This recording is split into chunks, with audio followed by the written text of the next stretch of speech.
जय महाराष्ट्र मित्रांनो, तुम्हाला आपलं सरकार सेवा केंद्र घ्यायचं आहे तर डिटेलमध्ये माहिती समजून सांगतोय। तुम्ही ते बघू शकताय। टोटल 330 नवीन आपले सरकार सेवा केंद्र सुरू करण्यात येणार आहे।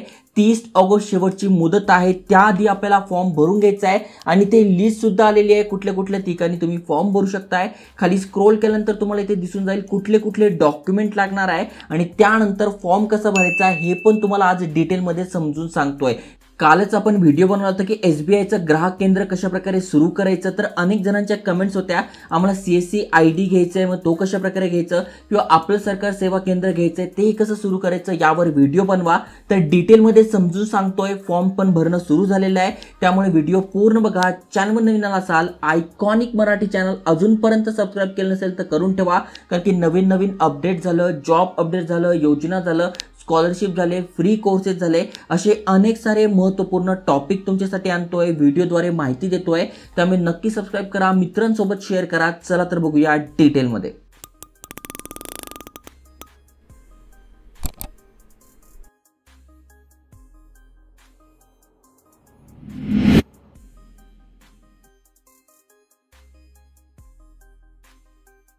तर मित्रांनो, आपलं सरकार सेवा केंद्राबद्दल तुम्ही ऐकूनच असाल, ज्याद्वारे तुम्ही गव्हर्नमेंटच्या ज्या नवीन नवीन योजनांचे फॉर्म असतात किंवा गव्हर्नमेंटच्या ज्या वेगवेगळ्या सर्व्हिसेस आहे त्यांचे फॉर्म भरू शकता आहे, लोकांना त्यांची सेवा देऊ शकताय। तर अशा प्रकारे आपलं सरकार सेवा केंद्र तुम्ही घेऊ शकताय। आता नेमका इथे बघा लिस्ट लागलेली आहे ती सांगतो। त्याआधी सगळ्यात आधी बघा कुठले कुठले डॉक्युमेंट लागणार आहे, कारण की अनेक जणांकडे डॉक्युमेंट नसतात, त्यामुळे त्यांचा फॉर्म रिजेक्ट होतो। तर सगळ्यात आधी तुम्ही बघून घ्या कुठले कुठले डॉक्युमेंट लागणार आहे। तर बघा सगळ्यात आधी तुम्हाला काय लागणार आहे, इथे बघा दिलेलं आहे तुम्हाला इथे 10 रुपयाचे कोर्ट फीचे जे स्टॅम्प असतो तो लागणार आहे आणि त्यामध्ये जो खाली फॉर्म दिलाय तो भरून तुम्हाला त्याच्यावर हा कोर्टचा 10 रुपयाचा स्टॅम्प चिटकवायचा आहे। तो फॉर्म भरताना तुम्हाला काय करायचं आहे, सुंदर अक्षरामध्ये तो फॉर्म भरून घ्यायचा आहे, कुठलीही खाडाखोड करायची नाहीये। थोडक्यात या पीडीएफची लिंक मी तुम्हाला डिस्क्रिप्शनमध्ये देऊन टाकेल, तिथून तुम्ही डाउनलोड करा। आपल्या टेलिग्राम चॅनलवर टाकली आहे। डाउनलोड केल्यानंतर तुम्हाला सुंदर अक्षरामध्ये तो फॉर्म भरून घ्यायचा आहे, कुठलीही खाडाखोड करायची नाही आहे।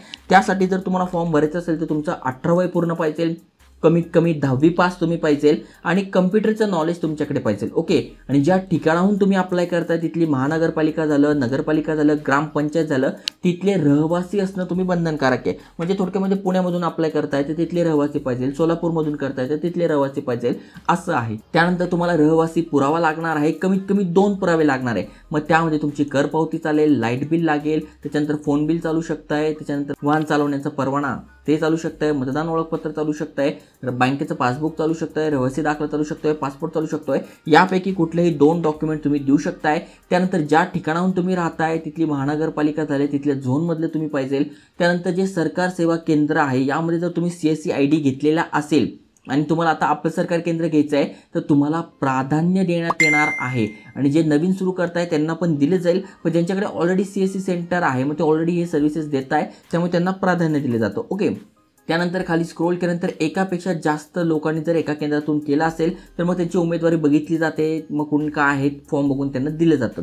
खाली स्क्रोल केल्यानंतर डॉक्युमेंट कुठले कुठले लागतात, तर आधार कार्ड, पॅन कार्ड लागणार आहे। अर्जामध्ये तुम्हाला मोबाईल नंबर, ईमेल ॲड्रेस, त्यानंतर तुमचा अर्जामध्ये पत्ता नमूद करणे बंधनकारक आहे। त्यानंतर यापूर्वी आपले सरकार सेवा केंद्र महसूल झालं, ग्रामपंचायत विभाग झालं, मंजूर झालं, कार्यरत असलेल्या केंद्र चालकांनी पुन्हा अर्ज करू नये। म्हणजे ऑलरेडी तुमच्याकडे केंद्र आहे, तुम्ही ऑलरेडी आयडी घेतलाय आणि परत तुम्ही अप्लाय करू शकत नाही। काही जण काय करतात, त्यांना माहिती प्रोसेस, त्यामुळे अर्ज करतात, 2-2 आयडी घेतात, एक मित्राला देतात, एक स्वतः ठेवतात। तर असं नाही, एका व्यक्तीला एकदाच ही आयडी घेता येणार आहे। ओके, त्यानंतर जे पण केंद्र सरकार झालं, राज्य सरकार झाले, म्हणजे कुठलेही गव्हर्नमेंट एम्प्लॉई तुम्ही आहात तर तुम्ही अर्ज करू शकत नाही। ओके, त्यानंतर तुमची कुठलीही गुन्हेगारी पार्श्वभूमी नसावी।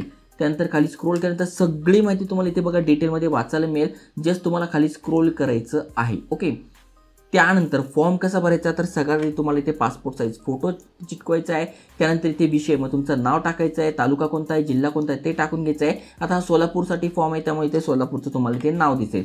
त्यानंतर खाली स्क्रोल केल्यानंतर अर्जदाराचं पूर्ण मराठीमध्ये नाव लिहून घ्यायचं आहे, जे पण तुमचं नाव असेल ते इंग्रजीमध्ये लिहून घ्यायचं आहे, पूर्ण पत्ता टाकायचा आहे, त्या पत्त्याचा ॲड्रेस प्रूफ तुमच्याकडे पाहिजे, पिनकोड टाकायचा आहे, जन्मतारीख टाकायची आहे, पुरुष आहात स्त्री आहात ते टाकून घ्यायचं आहे, मोबाईल नंबर जे पण असेल ते टाकून घ्यायचं आहे, ईमेल ॲड्रेस टाकून घ्यायचा आहे, आधार क्रमांक टाकायचा आहे, पॅन कार्ड क्रमांक टाकायचा आहे, अक्षांश आणि रेखांश तुम्हाला टाकून घ्यायचं आहे।